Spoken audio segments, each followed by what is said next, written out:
Charles Barkley is one of the most honest guys on TV. It's really refreshing to see somebody who's not full of shit on there.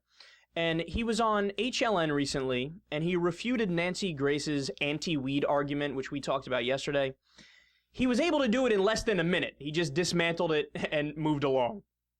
You know, the thing about marijuana, I probably smoked pot 10 times in my life. It didn't do anything, and this was like when I was much younger. It didn't do anything to make me want to eat potato chips. I couldn't get to, that's how they had those Lay's. Do you blame it for any of the weight issues that you've had?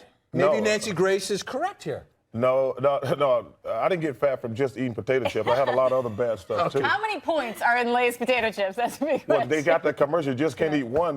That's how they came with that commercial out there smoking pot. I mean, it didn't do anything for me. It made me giggle and want to eat potato chips. You bring up a great point about the jails and thinking of how many people are in jail because of marijuana. And also, you have the rich against poor, so cocaine, which is probably much worse. Those guys don't go nearly to jail as long as some people who get busted with small-time pots and things like that. So there's a lot of layers to this. That's such a great point at the end there. You learn this in Sociology 101 in college. It's a criminal justice concept called conflict theory. And it's the idea that the rich use the police and law enforcement to keep the poor and the middle class in their place. And think about stop and frisk in New York City. This is the perfect example of this, and it's exactly right. If they really wanted to be objective and apply stop and frisk like they pretend they do, then every once in a while, wouldn't they move on over to Wall Street, stop and frisk some people over there? But they don't do that. And guess what? If they did do that, very, very often they would find people with cocaine. I know people who work on Wall Street. And I know the cocaine culture, specifically in hedge funds and investment banks, rampant. So many people doing cocaine all the time. I mean, they go in the fucking bathrooms and do it at work. That's how they get perked up. That's how they, go crazy and do all this trading for X amount of hours. So they would find stuff like that. They'd probably find husbands using pills that their wife has, but they took it, don't have a prescription, something like a Xanax or Adderall, which is similar to cocaine, or any of these other things. I'm sure a lot of them smoke weed. I mean, but they don't do the stops and frisks of the people with the fucking money. That's the point. That's conflict theory. The police are just looking at the communities that they already deemed beforehand to be a problem, and they'll do the stop and frisks there, which is why you had 84% of the people who were stop and frisked in New York City were minorities. They were black and Latino. Even though that's a huge overrepresentation of, how many there are in the society, in the city, right? And then that's when conservatives fire back and they say, well, that's just because those guys commit more crimes. That's why they got stop and frisked more.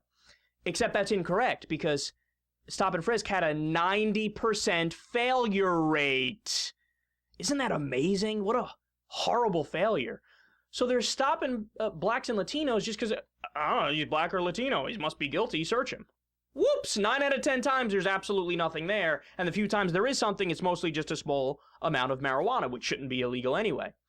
And again, there's been studies on this where black people and white people use marijuana at the same rate, but black people get arrested 4 times more often.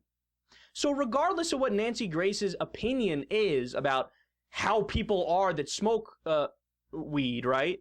And I don't even agree with her on that. But the problem is the war on drugs itself. 55% of the people in federal prisons are there because of drug offenses, oftentimes nonviolent drug offenses. That's just a waste of resources and a waste of human life. Not to mention the 60,000 people that died on the border between Mexico and Texas because it's an actual war going on, because by making drugs illegal, you've emboldened and strengthened the cartels and given them a monopoly on the drug market, so all the money goes to them. As opposed to if it was legal, it would go to regular businesses, small businesses, big businesses, people with suits and ties, as opposed to actually going to criminals. It's because it's illegal that it's a problem. And violent crime shoots up because it is illegal. So Charles Barkley, as always, smart and to the point. I think some other people in cable news should probably learn from his playbook.